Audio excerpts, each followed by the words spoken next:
É muito bom estar com vocês. O tema que eu escolhi para esta tarde está aí na tela: o Espírito Santo e o tempo do fim. E uma coisa tem tudo a ver com a outra. Precisamos de poder. Eu, quando penso no Espírito Santo, eu me transporto lá para o tempo dos discípulos, uma tremenda incumbência, uma tremenda missão que Jesus lhes confiou, que era a de alcançar o mundo.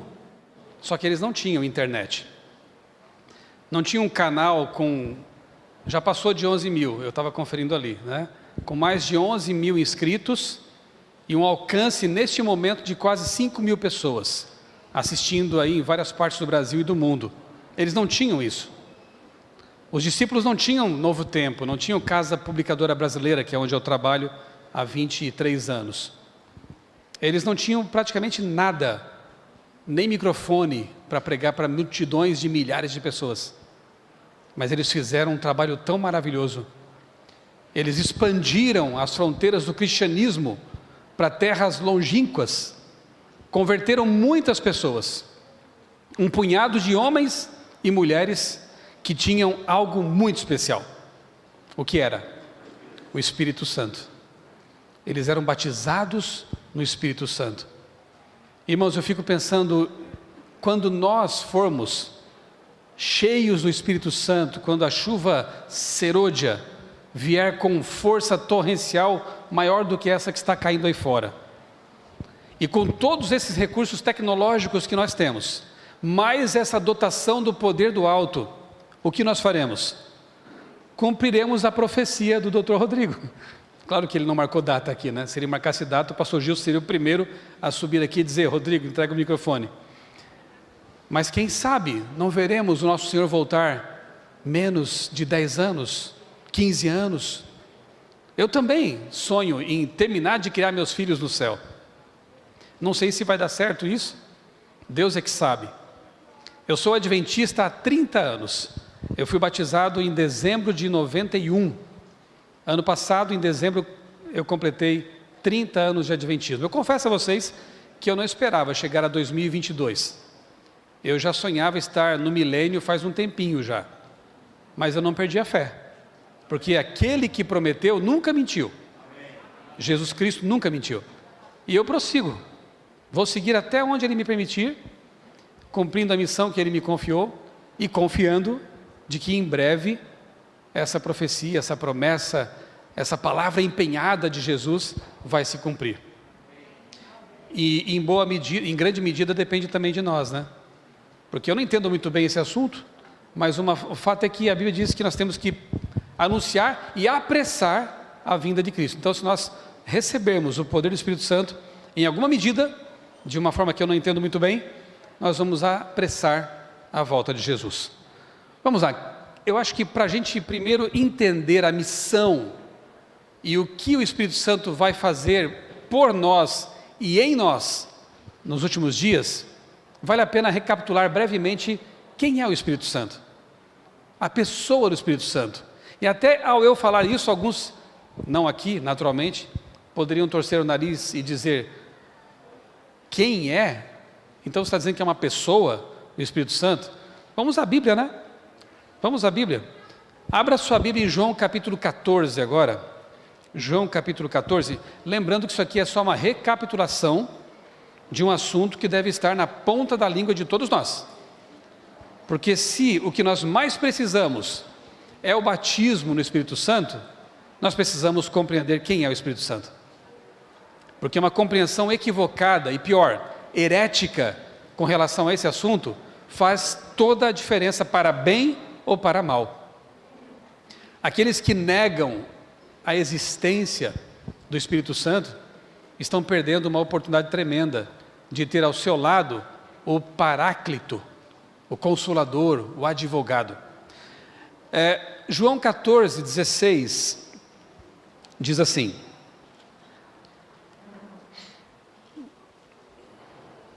eu pedirei ao Pai, Jesus está dizendo isso, eu pedirei ao Pai, e Ele lhes dará outro Consolador, a fim de que esteja com vocês para sempre. Amém? Amém. para sempre. E o verso 26, avance um pouquinho lá, diz assim: mas o Consolador, o Espírito Santo, que o Pai enviará em meu nome, esse ensinará a vocês todas as coisas, e fará com que se lembrem de tudo o que eu lhes disse. Entre muitas outras, qual é a principal função do Consolador, chamado Espírito Santo? Nos fazer lembrar de tudo que Jesus ensinou. E no outro texto Jesus diz, nos conduzir a toda a verdade. Quem é a verdade? É Jesus. Então a missão do Espírito Santo neste momento aqui, na terra, nesta igreja, do seu lado, é conduzir você a Jesus. É conduzir você a toda a verdade, como está na Bíblia. Então me digam, faz diferença ou não aquilo que eu creio com relação ao Espírito Santo? Toda. Porque se eu negar o Espírito Santo, se eu não crer que ele existe, ou que ele é apenas um anjo, ou qualquer outra ideia que há por aí, eu estarei me negando o privilégio de ser ensinado pelo autor da Bíblia. Eu costumo dizer, quando dou estudos bíblicos, que quando a gente estuda a Bíblia, nós temos um privilégio incomparável. Eu gosto de muitos autores, bons autores, leio desde novinho, sempre gostei de ler bons livros, mesmo quando não era adventista. Mas muitos dos autores que eu leio já estão mortos. Eu não tenho a chance de perguntar para esses homens e mulheres quais eram as ideias que eles tiveram quando escreveram aquele assunto, o que ele tinha em mente quando registrou alguma informação naquele livro. A Bíblia é diferente, o autor está vivo. E ele promete estar do nosso lado ao estudá-la. Você pode perguntar para o próprio autor, porque nós cremos assim, não é verdade? Homens santos de Deus falaram da parte de quem? Do Espírito Santo. Toda a Escritura é divinamente inspirada. E começando por Moisés, eu estou citando aqui Lucas 24, né? E começando por Moisés e por todos os profetas, explicava-lhes aos discípulos que iam para Emaús, o que a seu respeito constava em todas as Escrituras. Nós, como adventistas do sétimo dia, essa é a crença número 1 da igreja, hein? Cremos que toda a Bíblia, o Antigo e o Novo Testamentos, são a palavra de Deus. Não apenas contém palavra de Deus. A Bíblia é a palavra de Deus, inspirada pelo Espírito Santo. E quando nós a lemos, e sabe, quanto mais o tempo passa, mais apaixonado eu fico por ela.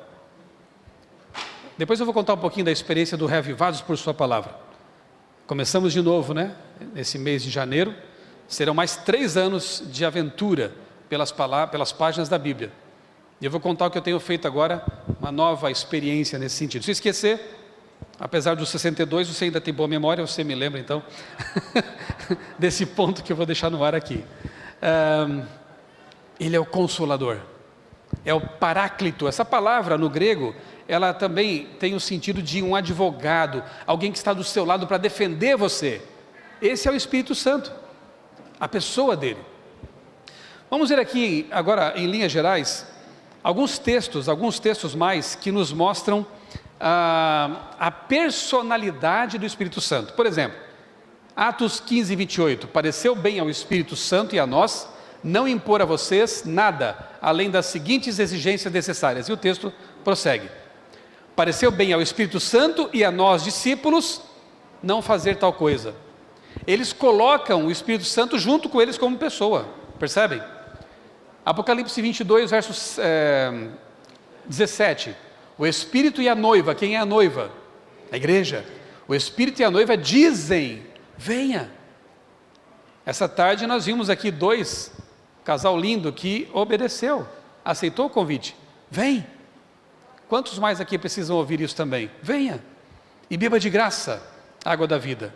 Se a igreja e o Espírito dizem vem, e eles falam e convidam e apelam, ele só pode ser uma pessoa, ou uma energia elétrica pode apelar, convidar, falar, né?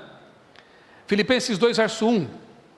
Se por estarmos em Cristo, nós temos alguma motivação, alguma exortação de amor, alguma comunhão no Espírito, alguma profunda afeição e compaixão. Você só pode ter comunhão, comum união com quem?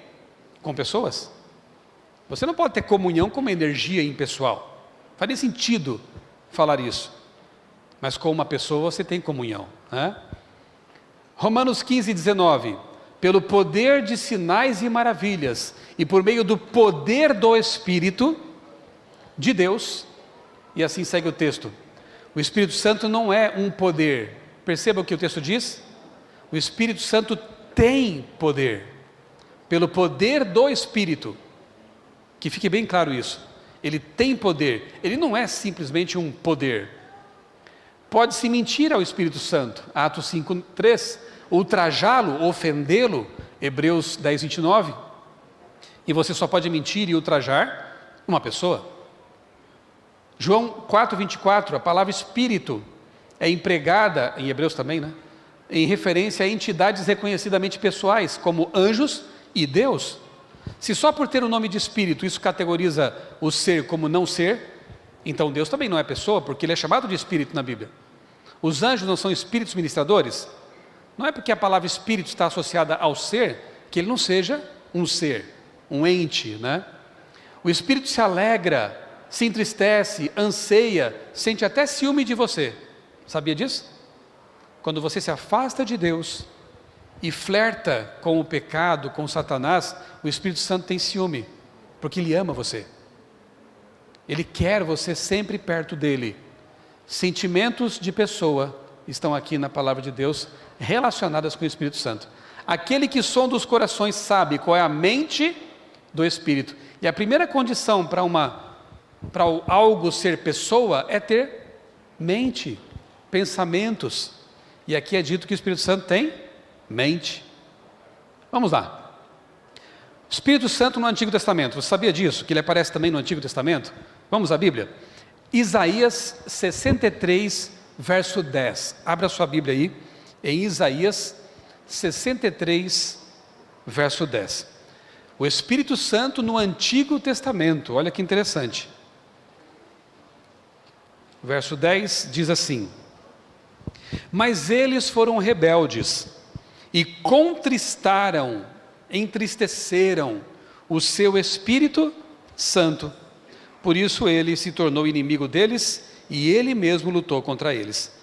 Entristeceram o Espírito Santo. Isso lá em Isaías. E Ezequiel 8, o que diz? Avance um pouquinho aí. Ezequiel capítulo 8, versos 2 e 3, dizem assim. É uma visão que o profeta está tendo, uma teofania, uma manifestação de Deus. Olhei, e eis uma figura como de um homem, do que parecia ser a sua cintura, e daí para baixo, era fogo, e da cintura para cima, como resplendor de metal brilhante. Ele estendeu algo em forma de mão, tinha uma forma, portanto, humanoide, se eu posso dizer assim, forma de mão, e me pegou pelos cachos dos meus cabelos. Para mim já não dava mais certo esse tipo de coisa, né? E o Espírito me levantou entre a terra e o céu, e me levou a Jerusalém em visões de Deus. Quem pegou Ezequiel pelos cabelos e o ergueu com a sua mão? O Espírito de Deus, que tinha uma aparência gloriosa, como Jesus também já apareceu assim, né? Para Daniel, para João no Apocalipse, aparência de fogo, mas uma pessoa, tinha uma forma. O Espírito Santo no Antigo Testamento. Agora, ok, ele é uma pessoa, agora será que ele é divino? Será que ele é Deus pleno, como o Pai e o Filho? Vamos ver alguns textos, como 1 João verso 2, João 14, 16, diz assim: Jesus prometeu outro Consolador. Se é um outro Consolador que assume o lugar dele, tinha que ter as suas mesmas características. Antes de o Espírito vir, Jesus era o Consolador. Ele tinha essa função, estava aqui com os discípulos. Ele vai para o santuário celestial, iniciar uma obra importantíssima por nós lá, e deixa em seu lugar uma energia. Eu não quero, eu não aceito. Eu quero ter o mesmo privilégio que os discípulos tiveram, de uma pessoa divina, está do meu lado, e ela está, louvado seja Deus. É o Espírito Santo. O Consolador que ficou no lugar daquele que foi. E Jesus, curiosamente, também é identificado como Paráclitos, o advogado, o ajudador, o consolador. Qual é a qualidade, se o Espírito Santo tem a mesma qualidade de Cristo, divina, qual é a qualidade da divindade de Cristo? O que você me diz? Jesus é Deus ou não é? O que diz a Bíblia? Eu coloquei só 3 textos na tela, podia colocar inúmeros. O que diz João 1, 1-3? No princípio era o... E o verbo quem é? Jesus. Ele estava com Deus e ele era Deus. E se você for ao grego, está muito claro esse texto. Não tem como traduzir de outro jeito. E ele diz mais, para deixar mais claro ainda: todas as coisas foram feitas por meio dele, e sem ele nada do que foi feito se fez. Se todas as coisas que existem, tempo, espaço e matéria, foram feitas por Jesus, como ele poderia ter sido feito por alguém? O texto estaria equivocado, né? Se ele fez tudo o que existe, ele é o Criador. Concordam? Como discordar de João, né? Se você me disser que discorda, eu vou dizer o seguinte: eu prefiro ficar com uma testemunha ocular que tocou em Jesus, que abraçou Jesus, comeu com Jesus, foi íntimo de Jesus, João. E esse João está me dizendo, ele é Deus. Eu fico com ele. Por que eu vou ouvir hereges que não sabem nada, né, de Deus? Ou pelo menos não têm a mesma experiência que tiveram os apóstolos, e de modo muito especial João, o mais íntimo. Sim, é o mais íntimo que disse, ele é Deus.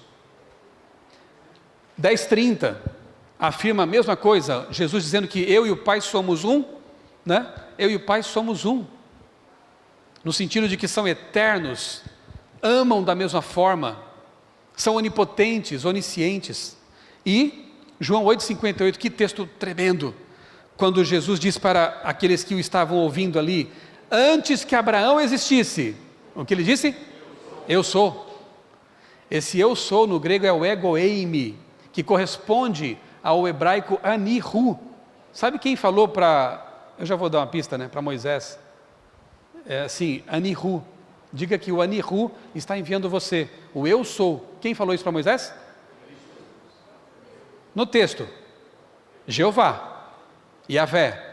Só que Jesus diz que ele é o eu sou. Então quem era aquele que estava de fato com Moisés? Jesus. Olha que incrível.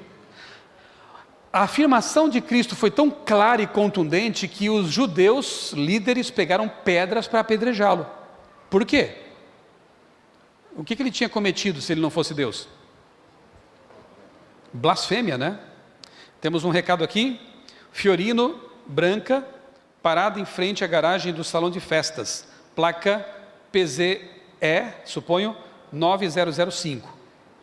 É urgente. Então, por favor, o dono da Fiorino aí, se puder tirar ali, senão o Espírito Santo vai pegar pelos cabelos você e vai levar até o carro. Então, como eu dizia, Jesus, se fosse um ser humano, pela lei judaica, merecia o apedrejamento por blasfêmia.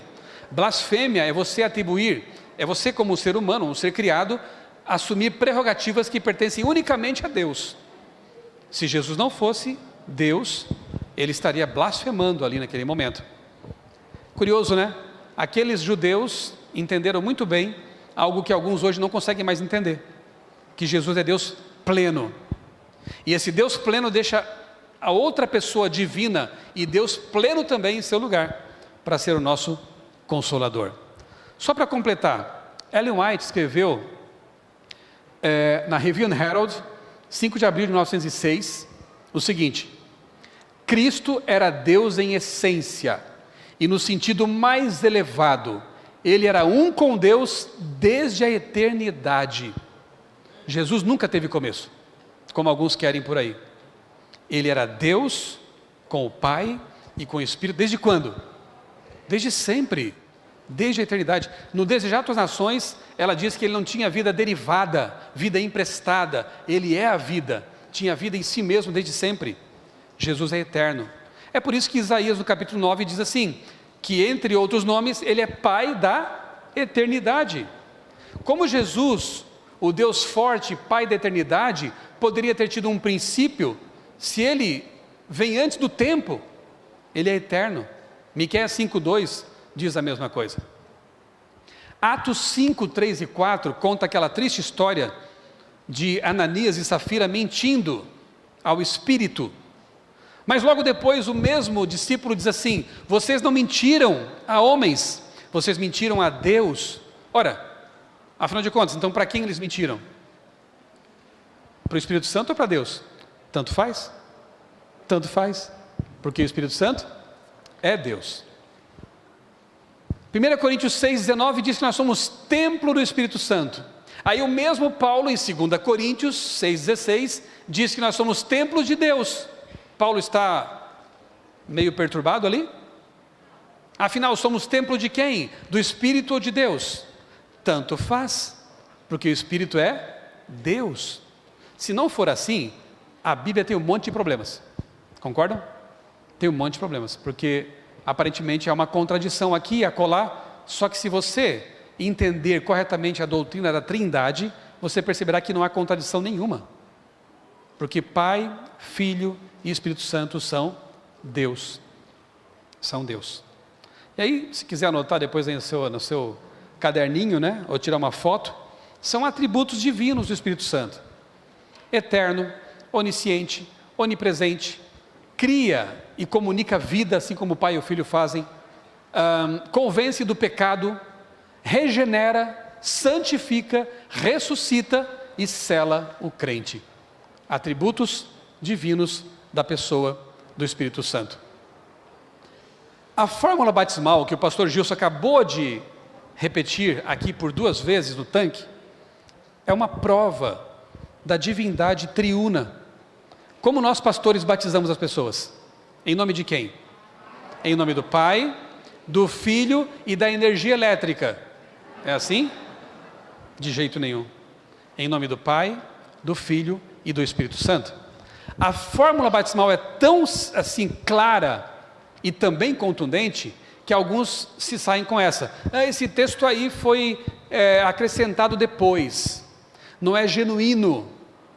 Para esses eu convido a ir ao meu blog outraleitura.com.br, põe no buscador lá assim, ó, falso ou autêntico, você vai achar esse artigo aqui.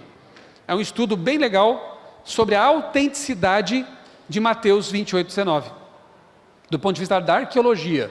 O Dr. Rodrigo podia vir aqui e dar uma aula sobre isso, mas está aí o artigo para vocês. E para fechar a questão, lá no livro Testemunhos para Ministros e Obreiros Evangélicos, Ellen White diz uma coisa incrível, linda demais. Ela diz assim: Cristo deu aos discípulos a promessa: mas recebereis a virtude do Espírito Santo, que há de vir sobre vós, e ser-me-eis testemunhas tanto em Jerusalém como em toda a Judéia e Samaria e até os confins da terra. Portanto, ide e ensinai todas as nações, batizando-as em nome do Pai, do Filho e do Espírito Santo, ensinando-as a guardar todas as coisas que eu vos tenho mandado. E eis que eu estou convosco todos os dias, até a consumação dos séculos. No perfil da minha esposa no WhatsApp, ela colocou essa frase aqui: eis que estou convosco todos os dias até a consumação dos séculos. É uma promessa maravilhosa. Jesus disse isso. E aí, a senhora White completa aqui, ó: enquanto essas palavras lhe estavam nos lábios, ascendeu ao céu, recebendo uma nuvem de anjos e o escoltando até a cidade de Deus. Dos lábios de quem as palavras em nome do Pai, do Filho e do Espírito Santo foram ditas? Jesus. Portanto, meus queridos, esse texto não só é autêntico, como é simplesmente inspirado, porque foi dito por Jesus. Negar isso é ser pior que herege. Você está dizendo assim, ó, Jesus falou, mas eu estou dizendo que ele não falou. É um absurdo isso, né? Então, se é um adventista que fala isso, é muito mais triste ainda, porque ele está negando um texto bíblico e uma declaração direta da serva do Senhor, que diz que essas palavras saíram dos lábios de Cristo, em nome do Pai, do Filho e do Espírito Santo. Outro texto interessante, Evangelismo, páginas 606, 16 e 617. Precisamos reconhecer que o Espírito Santo, que é tanto uma pessoa, como o próprio Deus. Uma frase, ela liquida. É uma pessoa e é Deus. Primeiro eu usei a Bíblia, vocês perceberam, né? Agora eu estou só fechando a boca do balão, arrematando, né? Ele está andando por esses terrenos, aqui, nesse momento agora, louvado seja Deus por isso. O Espírito Santo tem personalidade, do contrário, não poderia testificar ao nosso espírito e com o nosso espírito que somos filhos de Deus. Deve ser também uma pessoa divina, do contrário, não poderia perscrutar os segredos que jazem ocultos na mente de Deus. Quer algo mais claro que isso? É uma pessoa, é Deus, tem personalidade, é divino. O que mais que eu posso falar? Eu posso mostrar o texto original então, né? Porque alguns falam assim, mas a CPB manipulou o texto. Já ouviram isso? Quando a pessoa não tem mais o que explicar, não tem mais como se sair de uma situação que é clara na palavra e nos textos de Ellen White, ela vem com essa. A CPB manipulou, foi distorcido. Gente, deixa eu falar uma coisinha para vocês. Eu trabalhei por 2 anos na editoria dos livros de Ellen White.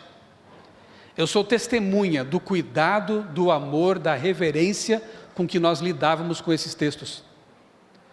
Para vocês terem uma ideia, quando nós atualizamos aquele box que chamamos de Mensagens de Esperança, 5 livros, e colocamos um português mais moderno, o inglês continua o mesmo. Mas o português de quando em quando tem que ser atualizado. A Bíblia também passa por isso. Porque a língua portuguesa ela é viva, ela vai ficando desatualizada.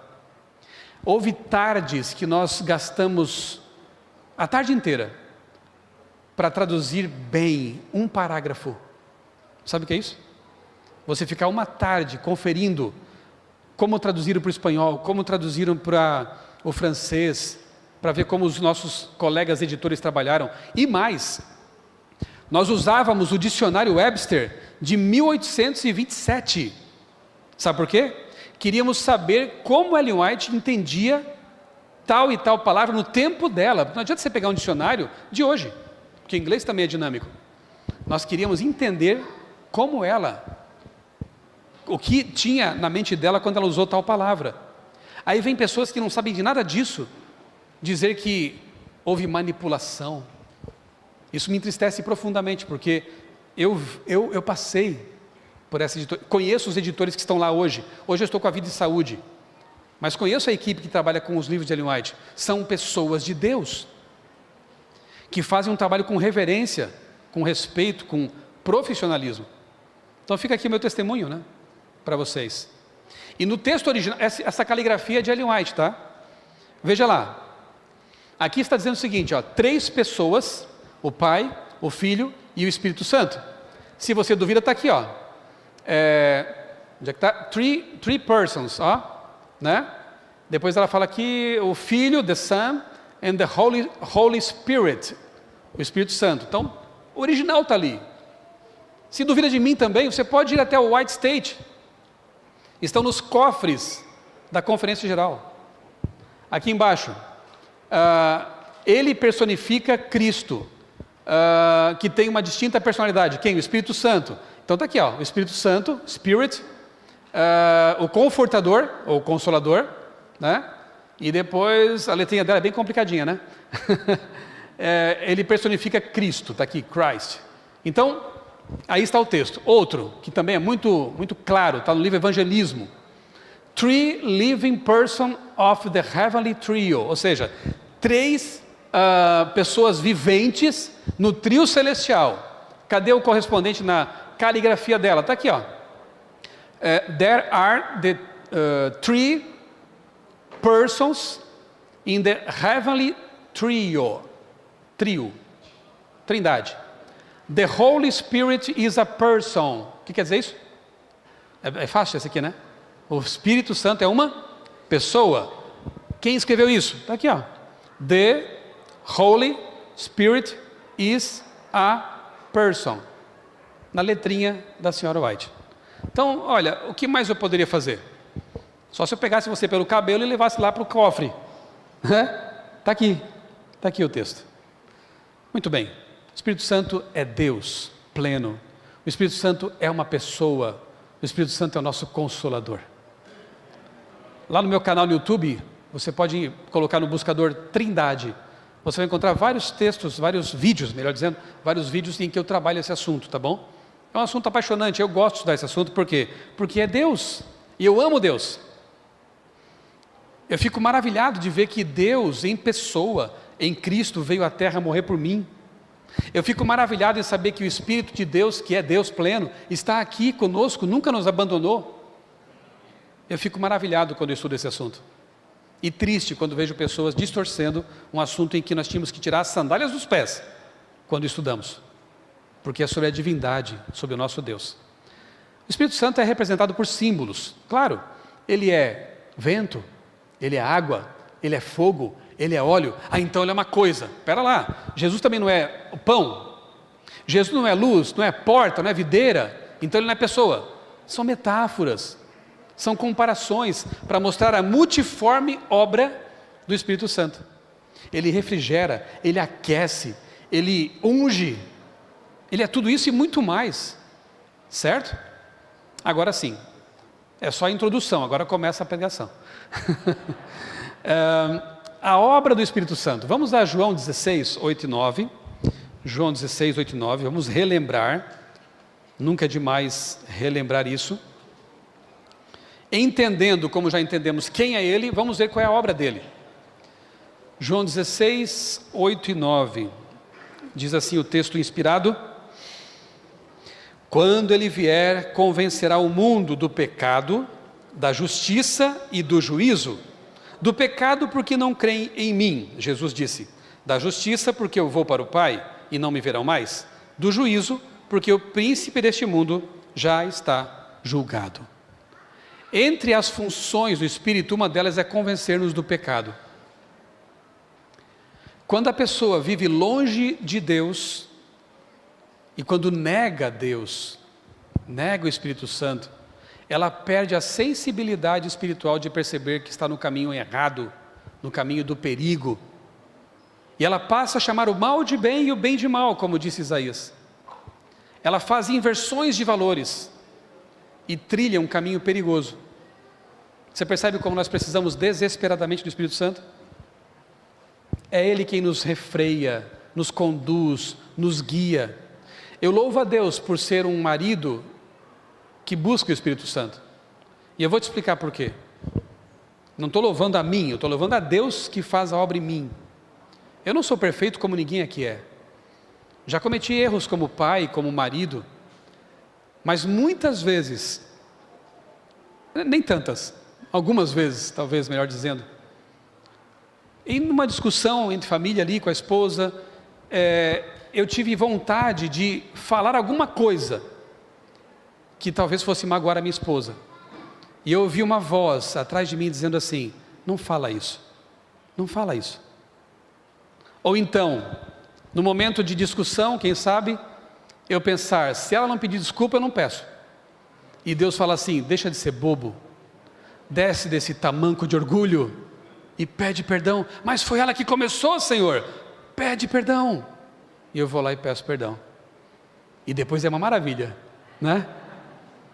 Eu sei, irmãos, o bicho que eu seria sem o meu Deus. Eu tive um pai que era bem intolerante. Eu amo meu pai, tenho saudade dele, morreu faz 2 anos quase, Covid. Mas ele tinha uma tendência à intolerância, não era cristão. Queria tudo certinho e ai de quem não fizesse tudo certinho. Nós os filhos.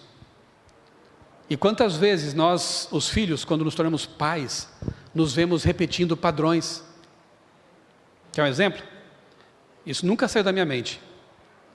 Um dia nós estávamos brincando, minha esposa e eu, tínhamos só uma filha na época, hoje eu tenho 3, sou bem criacionista mesmo, e estávamos numa piscina, e a minha esposa filmando. Nós tínhamos uma filmadora bem velha, e foi roubada inclusive, mas enfim, é o que a gente tinha na época, e ela filmando, não tinha celular fácil hoje, né? Filmando ali, eu brincando com a minha filha, e de repente eu vi ela lá de longe dizendo assim: onde que é o, acho que é o play, ela estava perguntando, onde é que é o play aqui? Mas já estava filmando. Eu respondi lá de longe: é o botão tal. E depois fomos assistir a filmagem. Eu vi na minha cara, a cara que meu pai fazia quando me chamava a atenção por eu estar sendo meio lerdo. É assim que se faz. Meu Deus, eu não quero mais ver essa cara. Me ajuda, Senhor. Você quer casar bem? Casa com um homem guiado pelo Espírito. Ele vai ser meio estranho às vezes, mas Deus vai mostrar para ele que ele está estranho, que ele tem que mudar. Se quer casar bem, casa com uma mulher guiada pelo Espírito, porque é Ele que nos abranda os sentimentos, é Ele que nos mostra. Vocês acham que nas redes sociais não dá vontade às vezes de dar umas respostas meio atravessadas? As pessoas nos machucam, nos ferem, querem nos cancelar, querem até nos fazer perder emprego muitas vezes. É duro, né, esse tempo de cancelamento. Eu nem sempre acerto, eu sei disso.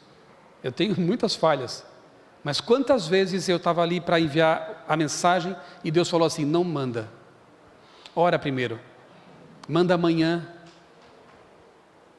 E já houve casos em que, porque Deus me mostrou para fazer desse jeito, em que uma amizade não foi destruída e alguma situação foi revertida.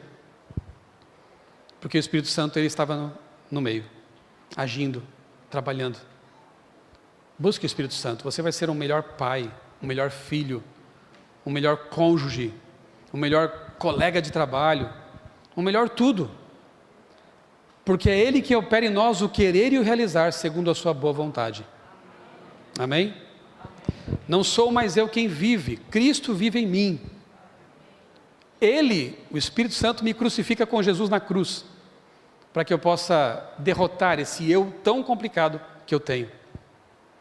A obra dele. E a nossa maior necessidade como povo de Deus está aqui, ó. Um reavivamento da verdadeira piedade entre nós é a maior e a mais urgente de todas as nossas necessidades. Me digam aqui, qual é a maior necessidade que nós temos como igreja? Um reavivamento. Aquele poder dos discípulos deve se repetir para finalizarmos a obra que eles começaram. Tá, mas como que eu faço isso? Reavivamento, está aqui o texto. Só podemos esperar um reavivamento em resposta à oração. Enquanto o povo se acha tão destituído do Espírito Santo, não pode apreciar a pregação da palavra. Olha quanta coisa ruim acontece por não termos o Espírito Santo. Mas quando o poder do Espírito lhes toca o coração, então os sermões não ficarão sem efeito. Guiados pelos ensinos da palavra de Deus, com a manifestação do seu Espírito, no exercício da sã discrição, os que assistem a nossas reuniões, aqui e na internet, louvado seja Deus, porque hoje temos aí milhares assistindo. O que acontece? Adquirirão preciosa experiência e, voltando ao lar, acham-se preparados para exercer saudável influência. Se nós orarmos a Deus, buscarmos a presença do Espírito, nós viremos para o saleiro, vamos ser salgados para salgar o mundo. Nós vamos vir para cá buscar poder para levar esse poder para o mundo. Os cultos não serão mais insossos, não precisarão de um avivamento artificial, não precisarão de uma pimenta para tornar a coisa mais saborosa. Eu nem gosto de pimenta, nem acho isso até, enfim, para mim não daria certo. Mas vocês estão entendendo a minha metáfora? A palavra de Deus pregada vai ser suficiente para nos acender o coração e nos fazer ir para o mundo gritar que Jesus está voltando. Cânticos de Israel, louvado seja Deus por esse conjunto, vão nos dar a trilha sonora ideal para nos aproximarmos de Deus e evangelizarmos o mundo que está perecendo no pecado. Tudo isso é pelo Espírito Santo. Se tivermos o Espírito Santo entre nós, nós seremos reavivados. Não precisaremos de reavivamentos artificiais e de contrafações que há tanto aí no mundo. A pregação da palavra vai encher o nosso coração. Daqui a pouco eu falo sobre reavivados. Olha que texto sério. Eu sei que o Jefferson vai depois avançar nessa temática, eu só vou então dar uma pinceladinha. Ela diz aqui, no conselho aos pais, professores e estudantes: muitos têm se desviado do plano de Deus, seguindo as invenções humanas, em detrimento da vida espiritual. Mais que qualquer outra coisa, os divertimentos estão contribuindo para anular a operação do Espírito Santo, e o Senhor é ofendido. é uma obra satânica. Negação por um lado, o Espírito Santo não existe. Negam. Ou então, até aceita que ele exista, mas é distraído. Está tão envolvido com as coisas do mundo, e ela coloca ali o problema das distrações, que não consegue mais discernir a voz de Deus. Não estou dizendo que é pecado, recreação. Claro que não. Daqui a pouco eu vou sair daqui e já tenho um compromisso marcado com a família. Nós vamos hoje fazer uma celebração com a nossa filha.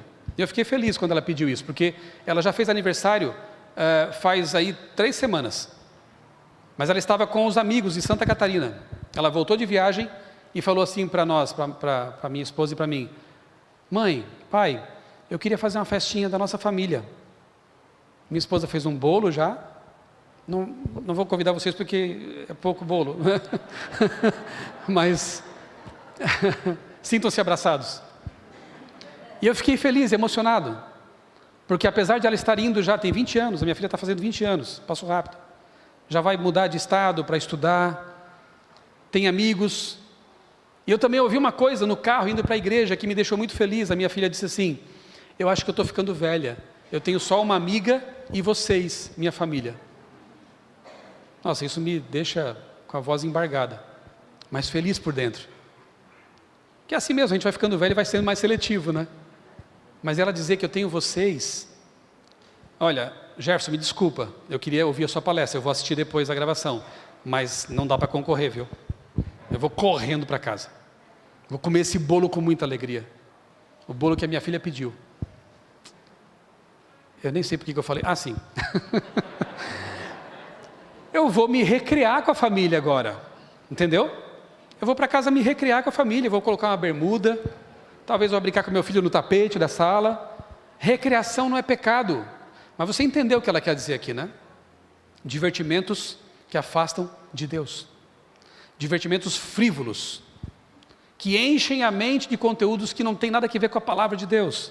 Esses estão afastando pessoas do Espírito Santo. Bloqueando a voz do Espírito Santo. Eu tenho uma experiência pessoal. Eu sei o que é isso. Quando eu era jovem, adolescente, antes de eu me converter, antes de eu ser batizado, eu fui viciado em histórias em quadrinhos. Marvel, DC. Eu conheço tudo isso aí, sabe? Agora tem gente, por causa dos filmes, né? Avengers, Vingadores. Eu já sabia de tudo isso aí há 40 anos. Eu era viciado em filme de ficção científica. Tomava um pouco também de cerveja de vez em quando. E não foi fácil, quando eu me tornei cristão, de fato, gostar de ler esse livro. Foi uma luta. Não tem nem quadrinho aqui, né? Era um texto pesado, tem milênios esse texto. Mas eu entendi que era a palavra de Deus, a carta de amor de Deus. Sabe o que eu fiz? Comecei a clamar a Deus: Senhor, me ajuda a gostar desse livro. Me ajuda a gostar de ler esse livro. E quer saber? Hoje eu não passo um dia sem lê-lo. É o meu pão de cada dia. E agora venho reavivados por sua palavra. Já estamos entrando no nono ano de 3 ciclos já de reavivados por sua palavra. E começamos em Gênesis de novo. E eu me propus fazer algo diferente dessa vez, porque eu já fiz tweets. Eu tenho a Bíblia em tweets, todinha.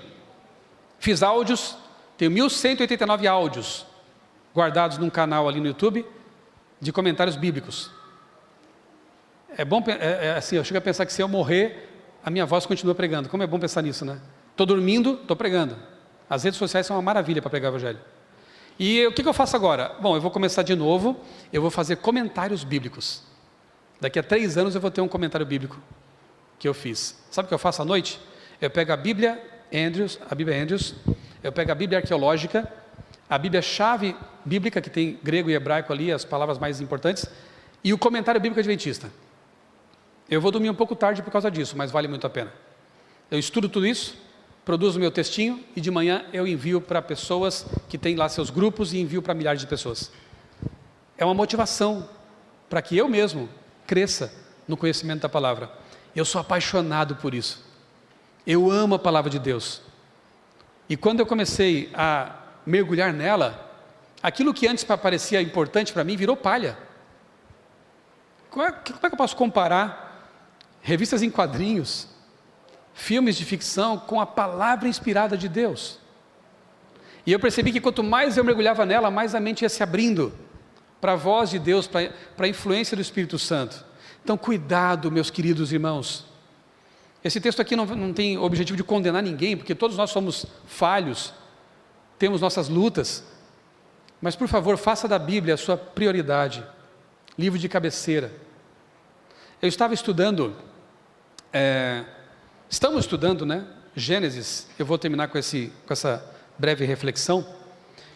Gênesis. E quando me deparei aqui com os capítulos 13, 14, 15, 16, amanhã é 17, né? Eu comecei a pensar na vida de dois patriarcas. De um patriarca e de um sobrinho dele. Quem? Abraão e Ló. Abraão e Ló. Começa aqui no 13, né? E vai avançando. Abraão, aqui ainda Abrão, não era uma pessoa perfeita, como ninguém nesse mundo é.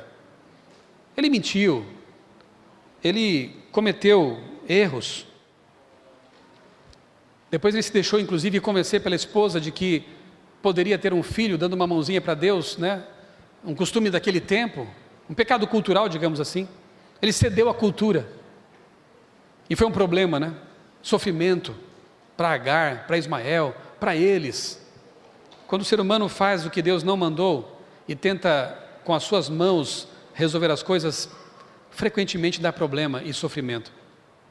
Confiemos em Deus. Mas o fato é que mesmo com seus defeitos e problemas, Abraão nunca deixou de construir altares, que hoje a gente pode trazer para o nosso tempo como culto familiar.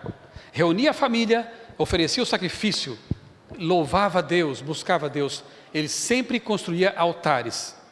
Mesmo sendo defeituoso como você é, e eu também, construamos altares. Não deixemos de orar, porque Satanás quer justamente isso. Ele leva você a pecado e depois diz, você não é digno de orar. Mas que é isso? É justamente agora que você mais tem que orar, clamando pelo perdão e pela restauração. Abraão buscava Deus. Chega o momento em que ele e seu sobrinho estão ali diante da terra, e ambos tinham muito gado, muitas pessoas sob sua responsabilidade, e a terra não comportava mais tanto gado. E você conhece a história, eles se separaram, né? Só que Abraão, o mais velho, fala para Ló, escolhe o seu território, que eu fico com a outra parte. O que o Ló tinha que ter feito? Não, meu tio, por favor, mal educado Ló, né? Por favor, meu tio, escolha você primeiro, e eu escolho depois. Meu pai me ensinou coisas boas. Por exemplo, quando meu pai dava carona para um adulto, eu sabia que eu tinha que ir no banco de trás. Coisa mínima, né? Mas é educação. Educação. Pelo menos na cultura em que eu vivi lá no sul era assim. Aqui pode ser diferente e não tem problema nenhum, né? Mas o Ló foi mal educado. Ele tinha que dar preferência ao seu tio. E Ló escolheu. E escolheu mal pra caramba, como dizem. Escolheu muito mal. Ele acampou perto de uma cidade que dali a pouco tempo ia dar problema. Qual? Sodoma. E Abraão foi para um território diferente, longe do pecado, das cidades. E a história vai continuando, né? Abraão recebe anjos, recebe o próprio Jesus em casa e diz, vem cá, fica comigo, vou fazer um lanche para vocês. Ele queria estar sempre perto de Deus, mesmo com seus defeitos. E Ló cada vez mais perto do pecado.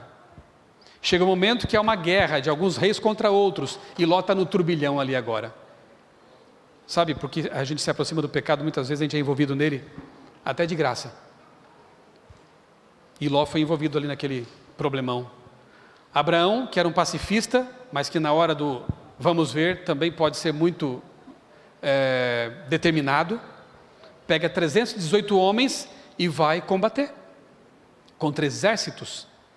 E traz de volta o seu sobrinho, o gado, as mulheres, os filhos, e livra também os aliados dele como Sodoma. Obrigado, tio. E volta para mais perto de Sodoma. Não chegamos ainda aqui no Reavivado nesse ponto, mas você sabe o que vai acontecer. Ele não está mais acampado perto, quando a câmera focaliza a vida de Ló. ele está dentro da cidade. Assim é o pecado. Você vai se aproximando, vai se tornando amortecido e não percebe quão longe está indo. Enquanto Abraão teve o filho da promessa e, em obediência à voz de Deus, a uma ordem bem estranha, esteve disposto a oferecer o filho em sacrifício, não precisando, porque óbvio, Deus não exige sacrifícios humanos, mas provou que era um homem de fé. Abraão ganhou sua família para Deus, Ló perdeu sua família para Satanás. O que fez diferença? Com certeza foi o Espírito Santo. Um buscava Deus. Um foi corrigido por Deus quando necessário. Um queria se aproximar e fazia o culto familiar. O outro gostou de viver com o pecado. Foi apagando a voz do Espírito. E só foi salvo da cidade, porque Abraão clamou por ele. E mesmo assim você sabe da história, o anjo teve que pegar pela mão e tirá-lo de lá, porque o coração estava lá. O da esposa mais ainda. E as filhas cometeram incesto. Se deitaram com o pai. Olha o nível de depravação mental que eles já tinham. Por quê? Proximidade do pecado e distância de Deus. Quem você quer ser nessa história? Abraão ou Ló? Se você quer ser como Abraão, faça como Abraão. Se você quer ser como Ló, eu só posso lamentar. Sodoma pegou fogo. Este mundo vai pegar fogo também. E serão libertos, salvos aqueles que viverem como Abraão, com seus defeitos, suas imperfeições, mas todo dia clamando a Deus por perdão, por poder. Aí seremos vencedores. Irmãos, vamos clamar mais pelo Espírito Santo? Vamos pedir o batismo do Espírito Santo todos os dias, para que sejamos vitoriosos contra as forças do mal.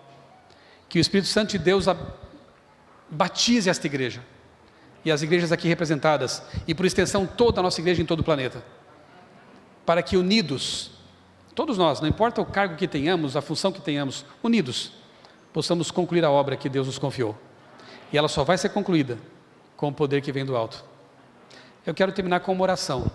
Vocês podem ficar sentados como estão? Fechem os olhos e vamos conversar com o nosso Deus. Pai bondoso, muito obrigado, porque deixaste aqui conosco o teu representante, o Espírito Santo Consolador, que caminha por entre esses bancos, essas cadeiras, que neste momento está tocando corações, nos convidando a uma reconsagração. Ajuda-nos a ser receptivos, a manter a mente e o coração abertos, para ouvir a voz do teu Santo Espírito a falar. Ó Pai, que nós sejamos revestidos de poder, para brilhar neste mundo em trevas.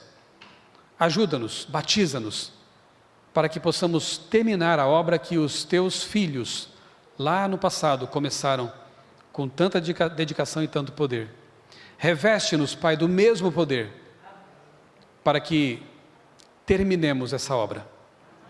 Abençoa, Senhor, esta igreja, as igrejas aqui representadas também, pastor Gilson, à frente deste rebanho, e abençoa, Pai, todos os milhares de irmãos e amigos que estão acompanhando esta programação.